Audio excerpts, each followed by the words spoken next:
بين المنتخب الوطني والمنتخب الجزائري. مباراة الذهاب هذا هو تشكيل يونس ربيع لهذه المباراة. البدلاء شيماء بوغازي، غيتان، مريم وزازا رباحي، وتشكيل المدربة وهبة حتى مهمة جدا عميدة الفريق الوطني على الصورة إيناس أبو شريف في هذه المباراة.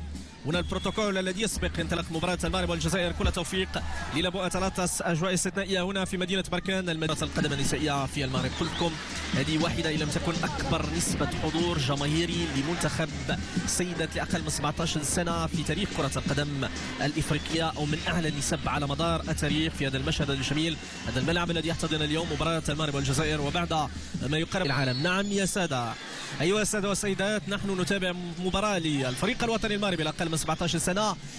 جمهور يفوق 10,000 مناصر هنا في الملعب البلدي لمدينه بركان. كره للفريق الوطني، تنطلق هذه المباراه. فاطمه زهر، كره من الطرف الايسر للفريق الوطني، هذه امكانيه هدف اول، تلعب في القائمه الثاني بالراس. ما تبطتش امور اميره كلوش في الكره الماضيه، كان بالامكان ان يكون هدف مره اخرى عبر مهاجمه نادي انتراخت فرانكفورت الالماني. تمرير الكره بشكل ممتاز جدا، كان بامكانه ان تلعبها في الزاويه البعيده عوض وان تشدد بالراس في القائمه الاول نظرا لطول قامه حارسنا امام نيجيريا. كره من الطرف الايمن للفريق الوطني، هذه امكانيه مره اخرى للابو اتلانتاس، محاوله الوصول لمنطقه الجزاء، امكانيه وفرصه هدف والتدخل من دفاع المنتخب الجزائري. كان بالاعمال الكبير من عاطف غزواني في الكره الماضيه، لعبت كره على المقاس للجانب ايناس تنقلها في منطقه الجزاء، كانت امكانيه لبلوغ المرمى عبر وفاء بن طهري لولا تدخل دفاع المنتخب الجزائري عبر المدافعه الاوسط نورا. تميره في النفس لهذه اللاعبه تمنح العديد من الحلول في هذه المباراه، وابعاد الكره لها رفقه لابو اتلانتاس. هنا كره تغيير مسارها وكادت ان تورط المنتخب الجزائري في هدف اول في هذه المباراه لولا تدخل عندهم حارسه مرمى محترمه جدا هذه لينا غارسي. هنا بركان وكرة هدف اول، كرة تسدد والهدف يا ساده. نعم، يسمع زائرهن هنا في بركان عبر العميده والقائده ايناس ابو شريف. قلتكم العيون لا تخطئ، العيون لا تخطئ. كان خطأ في التموقع من طرف حارسة المرمى، ما كانش تواصل جيد مع الجدار الدفاعي. شوف شوف شوف شوف شوف شوف التغطية اللي كانت شبه منعدمة والتركيز نقصة سانحة. هنا الإعادة للكرة ثابتة والهدف الأول للفريق الوطني عبر العميدة ايناس أبو شريف.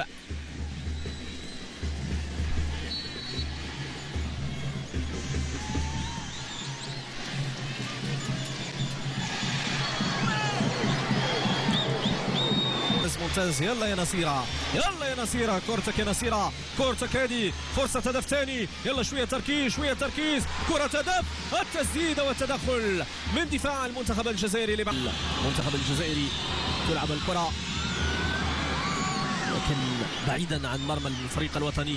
شهادة ميلاد كرة القدم النسائية في المغرب. شوف فين وصلنا اليوم، شوف فين وصلنا اليوم وفين وصل الفريق الوطني الذي يبحث عن هدفه الثاني. يلا هدف هدف هدف يا سادة، هدف ايتها السيدات اليوم عبر رقم 21 رميساء حسان.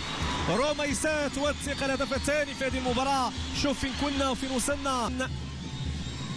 تتعامل بشكل جميل جدا مع كرة نصيرة البركانية الصغيرة المتألقة في هذه المباراة بأسيست من ذهب من نصيرة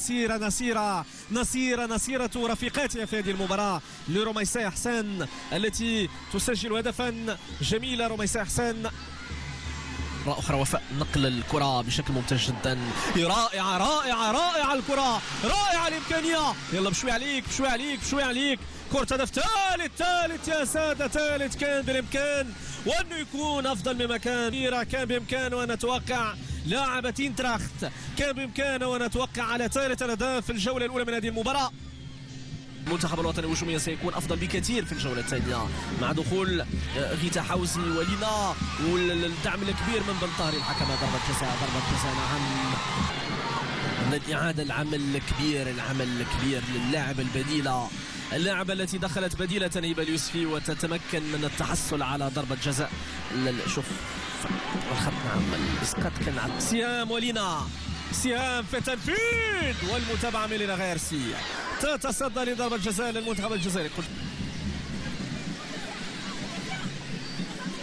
تسديد الكرة من سهام والمتابعة ممتازة جدا من لينا غارسي. فرصة مغربية والإمكانية لبلوغ الثالث متواصلة. يلا بنطاري يلا بنطاري يلا بنطاري تسدد والهدف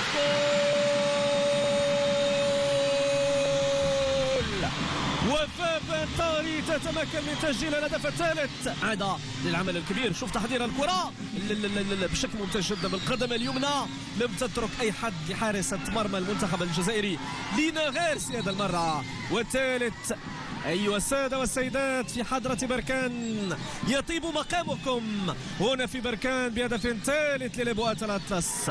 قبلة احترام، قبلة كرة ممتازة للفريق الوطني. يلا يلا طلبت منك الكرة، يلا الكرة، كرة الرابع، كرة الرابع، الرابع داب، الرابع ضاع.